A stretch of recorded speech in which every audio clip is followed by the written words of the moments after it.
Hello. In our last chapter, Despero is being led down to the dungeon. His mother tells him goodbye, but it's a little odd. She just wishes him farewell. No, I love yous. No, let me go in your place. It was simply farewell. Good luck. Let's pick up with chapter 13, Perfidy Unlimited. Do you remember what that word means? That's right, betrayal, deceit, perfidy unlimited. Together, the three mice traveled down, down, down into the castle. The thread around Despero's neck was tight. He felt as if it was choking him. He tugged at it with one paw. "Don't touch the thread," barked the second hood. "Yeah," echoed the first hood. "Don't touch the thread." They quickly moved, and whenever Despero slowed, one of the two hoods poked him in the shoulder and told him to keep moving. They went through holes in the wall and down golden stairs. They went past rooms with doors that were closed and doors that were flung wide open. The three mice traveled across marble floors and under heavy velvet drapes. They moved through warm patches of sunlight and dark pools of shade. This, thought Despero, was the world he was leaving behind, the world that he knew and loved. And somewhere in it, the Princess P was laughing and smiling and clapping her hands to music, unaware of Despero's fate. That he would not be able to let the princess know what had become of him seemed suddenly unbearable to the mouse. "Would it be possible for me to have a last word with the princess?" Despero asked. "A word?" said the second hood. "You want a word with a human?" "I want to tell her what has happened to me." "Geez," said the first hood. He stopped and stamped a paw on the floor in frustration. "Cripes! You can't learn, can you?" That voice, it was terribly familiar to Despero. "Furlough?" he said. "What?" said the first hooded mouse irritably.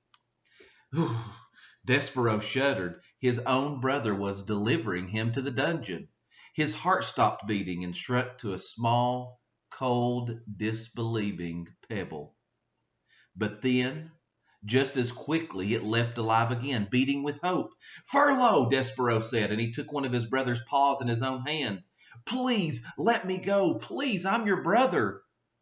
Furlough rolled his eyes. He took his paw out of Despero's hand. "No," he said. "No way." "Please," said Despero. "No, rules are rules." Reader, do you recall the word perfidy? As our story progresses, perfidy becomes an ever more appropriate word, doesn't it? Perfidy was certainly the word that was in Despero's mind as the mice finally approached the narrow, steep stairs that led to the black hole of the dungeon. They stood, the three mice, two with hoods and one without, and contemplated the deep abyss before them. And then Furlough stood up on his hind legs and placed his right paw over his heart. "For the good of the castle mice," he announced to the darkness, "we deliver this day to the dungeon a mouse in need of punishment.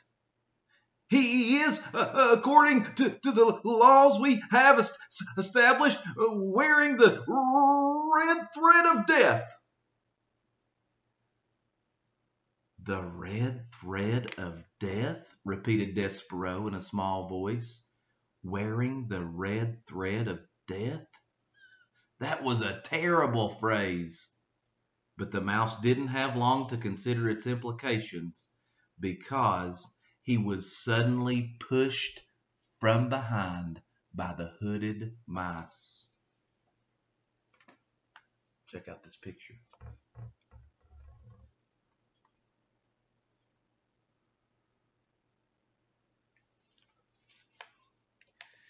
The push was a strong one, and it sent Despero flying down the stairs into the dungeon.